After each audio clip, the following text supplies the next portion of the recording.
Log in to the EazyGo business portal at www.easygo.live using any web browser.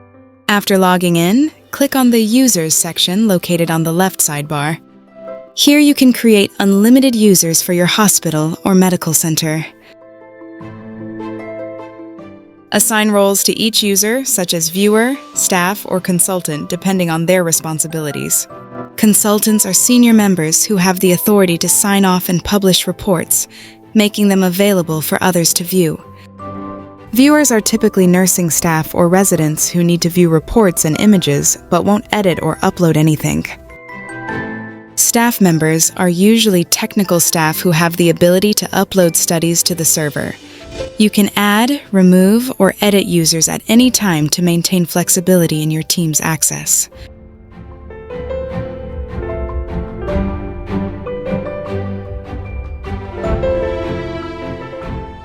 After a study is published, it becomes instantly available to all users associated with that medical center. Once a user is added, they can access studies on the EazyGo app using their mobile number and OTP.